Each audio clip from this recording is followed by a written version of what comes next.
You are most welcome to my channel. इस video में हम कवर करेंगे लॉगरिथमिक फंक्शंस, दूसरा एब्सोल्यूट वैल्यू फंक्शन एंड तीसरा लॉजिस्टिक फंक्शन।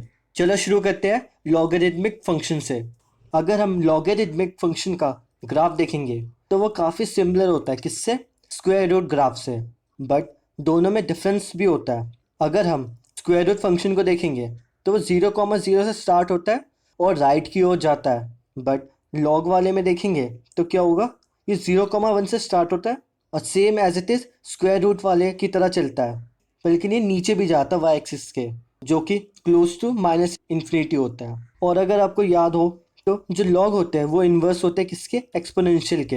एंड मैंने पिछली वीडियो में आपको बताया था एक्सपोनेंशियल फंक्शन का ग्राफ कैसा होता है। तो अगर आपको याद होगा तो आप काफ़ी हद तक उसको लॉग वाले के साथ कंपेयर कर पाएंगे और आप बता भी पाओगे कि जो एक्सपोनेंशियल वाला ग्राफ था अगर हम उसको फ्लिप कर दें तो सिंपली हमारे पास आ जाएगा लॉगरिथमिक फंक्शन वाला ग्राफ। नाउ अब हम देख लेते हैं सेकंड फंक्शन, जो कि है एब्सोल्यूट वैल्यू फंक्शन। जो एब्सोल्यूट वैल्यू फंक्शन होता है वो कैसे बनेगा, सिंपली अगर हम दो तीन फंक्शंस है उनको आपस में मर्ज कर दे तो हमारे पास बन जाते हैं वो एब्सोल्यूट वैल्यू फंक्शन। जैसे कि हमने एक उठा लिया f x equal to x, दूसरा f x equal to zero and third f x equal to minus x. And हमने यहाँ पे बोल दिया कि अगर x की वैल्यू 0 से बड़ी होगी तो हम ये वाला फंक्शन यूज़ करेंगे, और अगर x की वैल्यू 0 होगी तो हम ये वाला फंक्शन यूज़ करेंगे, और ऐसे x की वैल्यू 0 से कम होगी तो हम ये वाला फंक्शन यूज़ करेंगे।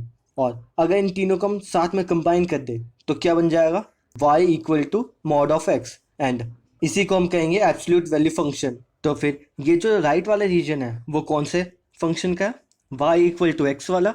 एंड जो लेफ्ट में है वो है y equal to minus x का। एंड यहाँ पे जीरो पे कौन सा है, y इक्वल टू जीरो का। एंड अगर हम इस ग्राफ को अच्छे से देखेंगे तो हमें ये पता चलेगा जो ग्राफ है वो वी शेप्ड है। एंड दूसरा इसका वर्टेक्स कहाँ होगा, मैंने सिंपली आपको पिछली वीडियो में बता रखा है जो वर्टेक्स होता है वो किसी भी कर्व का कॉर्नर पॉइंट होता है। तो हम इस कर्व को देखेंगे तो उसका कॉर्नर पॉइंट कहाँ मिलेगा, 0,0 पे। तो हम उसका कहेंगे वर्टेक्स क्या है, 0,0। एंड एक्सिस ऑफ सिमेट्री इसकी कहाँ है, x इक्वल्स टू जीरो पे देखेंगे, दैट इज वाई एक्सिस। तो हमें मिल जाएगा इसकी एक्सिस ऑफ सिमेट्री। क्यों, क्योंकि जितना इसका राइट में है उतना ही लेफ्ट में है इस एक्सिस के अबाउट। एंड वही अगर हम देखते इसको y इक्वल टू ज़ीरो, और या हम ये कह सकते हैं एक्स एक्सिस, तो हमें नहीं मिलता एक्सिस ऑफ सिमेट्री। देन इसकी डोमेन की बात कर लेते हैं। सिंपली रियल नंबर्स होंगे इसकी डोमेन। रेंज की बात करेंगे तो क्या होगा, जो y की वैल्यू होगी वो जीरो हो सकती है या तो जीरो से बड़ी होगी। एंड लास्ट इसका एक्स इंटरसेप्ट और वाई इंटरसेप्ट क्या होगा। जैसा कि हम सबको पता है एक्स इंटरसेप्ट क्या होता है, अगर कोई कर्व एक्स एक्सिस को कट करे तो उसका वो एक्स इंटरसेप्ट होता है। ऐसे ही वाई इंटरसेप्ट वो होगा जहाँ पे कर्व वाई एक्सिस को कट करेगा। एंड ये जो कर्व है वो कहाँ कट कर रहा है, 0,0 पे। तो हम ये कह सकते हैं जिसका एक्स इंटरसेप्ट है वो जीरो है एंड वाई इंटरसेप्ट भी जीरो है। नाउ अब हम देख लेते हैं कि अगर हम इस फंक्शन के कर्व को हमें वर्टिकल शिफ्ट करना हो तो क्या करना होगा, और हॉरिजॉन्टल शिफ्ट करना होगा तो क्या करना होगा। वर्टिकल शिफ्ट करना होगा तो क्या करना है, सिंपली अगर उस फंक्शन में हम ऐड कर दे कोई कांस्टेंट वैल्यू तो वो वर्टिकली शिफ्ट हो जाता है, या तो अपवर्ड्स या डाउनवर्ड्स। अगर के की वैल्यू 0 से बड़ी होगी तो वो अपवर्ड शिफ्ट हो जाएगा, वहीं के की वैल्यू अगर 0 से कम होगी तो डाउनवर्ड शिफ्ट हो जाएगा। फॉर एग्जाम्पल हम मान लेते हैं के की वैल्यू अगर 2 है तो क्या होगा, g x equal to f x plus 2। And यहाँ पे एफ एक्स क्या है हमारा, mod x. Then g x क्या बन गया हमारा, मॉड एक्स प्लस 2। तो ये जो कर्व होगा वो कहाँ शिफ्ट हो जाएगा, अपवर्ड्स, 2 यूनिट्स ऊपर शिफ्ट हो जाएगी। एंड ऐसे ही अगर के की वैल्यू -2 होती तो क्या होता, g x equal to f x -2। And f x क्या हमारा, mod x. And g x क्या बन गया फिर, मॉड एक्स -2। एंड ये शिफ्ट कितना होगा, 2 यूनिट्स डाउनवर्ड्स। नाउ अब हम हॉरिजॉन्टल शिफ्ट देख लेते हैं। यहाँ पे सिंपली क्या करना है हमें, जो एफ एक्स है उसके अंदर माइनस करना है के की वैल्यू। अगर के की वैल्यू क्या है, 0 से बड़ी होगी तो सिंपली वो शिफ्ट हो जाएगा राइटवर्ड। एंड ऐसी के की वैल्यू 0 से कम होगी तो वो लेफ्टवर्ड शिफ्ट हो जाएगा। अब यहाँ पे एग्जाम्पल देख लेते हैं एक। अगर के की वैल्यू क्या है 2 तो हमारा जी एक्स क्या बन गया, F x -2। And f x -2 क्या है हमारा, मॉड एक्स -2। देन ये कहाँ शिफ्ट हो जाएगा, राइटवर्ड्स, 2 यूनिट राइट। एंड ऐसे अगर के की वैल्यू -2 होती तो क्या होता, जी एक्स की वैल्यू हो जाती एफ एक्स प्लस 2, एंड यहाँ पे ये कहाँ शिफ्ट होता, लेफ्टवर्ड। कितने यूनिट्स, 2।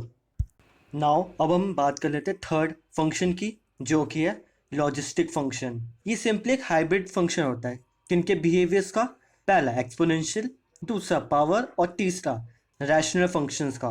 अगर इन तीनों के बिहेवियर को कंबाइन कर देते हैं तो जो फंक्शन बनता है वो लॉजिस्टिक फंक्शन होता है। एंड इसका एक एग्जांपल है f x equal to a by a plus b into c की पावर -x, या हम कर सकते हैं सी की पावर x।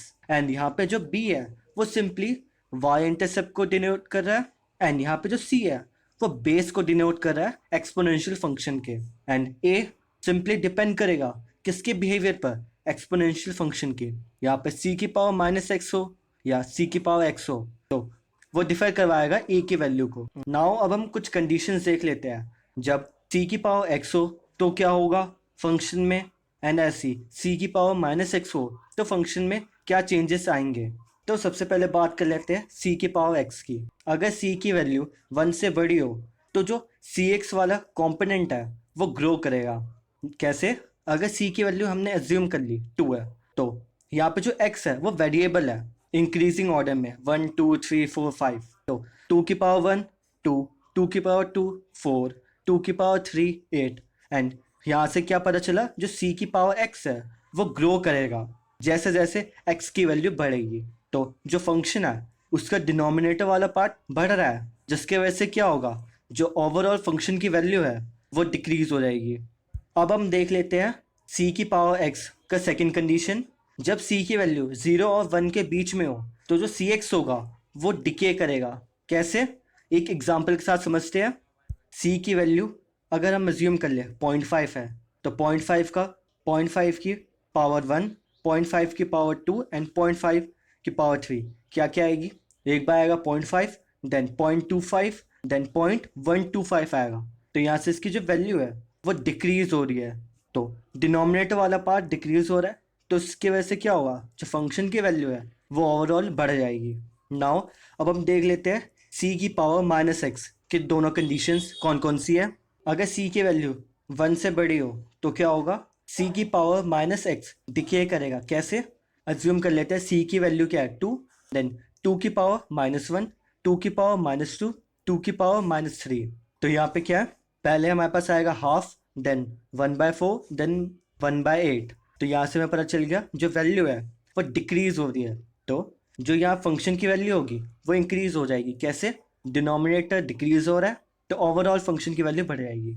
नाउ हम इसकी सेकंड कंडीशन देख लेते हैं। क्या है, अगर c की वैल्यू 0 से 1 के बीच में होगी तो c की पावर -x ग्रो करेगा। कैसे, एक एग्जाम्पल के साथ समझते हैं। c की वैल्यू अगर 0.5 है तो 0.5 की पावर -1, 0.5 की पावर -2 तो क्या आएगी, एक बार value 2 then 4 and so on, ऐसी बढ़ती जाएगी। तो हम यहाँ से पता चल गया जो c की पावर -x है वो ग्रो करेगा। कब, जब 0 से 1 के बीच में हो। तो ओवरऑल फंक्शन की वैल्यू क्या होगी, डिक्रीज होगी, क्योंकि डिनोमिनेटर वाला पार्ट बढ़ रहा है। नाउ अब हम इसको ग्राफ के साथ समझते हैं। पहला ग्राफ देखते हैं। यहाँ पे जो कर्व है उसका y इंटरसेप्ट क्या है, a/1 + b। एंड हमें पता है y इंटरसेप्ट पे x की वैल्यू क्या होती है, 0। तो हम इस फंक्शन में वैल्यू रख देते हैं 0 x की। तो क्या बन गया, c की पावर 0 बन गया एंड c की पावर 0, या हम ये कह ले किसी की भी पावर 0 क्या होता है, 1। तो एफ एक्स की वैल्यू क्या आ गई, a/1 + b। देन यहाँ पे जो कर्व है वो इन्फिनिटी की ओर टेंड कर रहा है तो उसकी वैल्यू कहाँ जा रही है, वो अप्रोक्सीमेटली a को छू रहा है। एंड ऐसे ही जब इन्फिनिटी की ओर जा रहा है तो ऑलमोस्ट 0 को टच कर रहा है। इसका जवाब सिंपली इसकी लिमिट्स में है। तो हम लिमिट्स फाइंड करना स्टार्ट करते हैं। पहले x टेंड्स टू इन्फिनिटी वाला फाइंड करते हैं। तो यहाँ पे हमारे पास क्या आ गया, a/1 + b इंटू सी की पावर -x। एंड अभी हमने पता किया रहा c की पावर -x होता है कब, 0 से 1 के बीच में हो तो वो ग्रो करता है। तो का मतलब क्या, वो इन्फिनिटी की ओर टेंड करता है। तो यहाँ से a/∞ हो गया, देन ओवरऑल वैल्यू क्या आई, 0 इस लिमिट की। तो सिंपली यहाँ से पता चल गया अगर ये जो कर्व है x टेंड्स टू इन्फिनिटी पे होगा तो कहीं जाके ये 0 को टच करेगा, यानी x एक्सिस को टच करेगा। एंड ऐसे ही हम दूसरा कंडीशन देख लेते हैं -∞ वाला। यहाँ पे क्या होगा, हम माइनस इन्फिनिटी की वैल्यू रिप्लेस कर देंगे एक्स की जगह, तो सी की पावर इन्फिनिटी हो गया। एंड हमने देखा था सी की पावर इन्फिनिटी, और हम ये कह सकते हैं सी की पावर एक्स है वो डिके करता है कब, 0 से 1 के बीच में। तो हम यहाँ से ये कह सकते हैं जो सी की पावर इन्फिनिटी होगी वो 0 होगी। क्यों? क्योंकि कोई फंक्शन डिके कर रहा है तो कहीं ना कहीं जाके वो 0 पे एंड होगा उसका। तो यहाँ से वैल्यू क्या आ गई, ए। ऐसे ऐसे हम दूसरे फंक्शन की भी एक्सप्लेनेशन दे सकते हैं बड़े आराम से। Thank you for watching my video.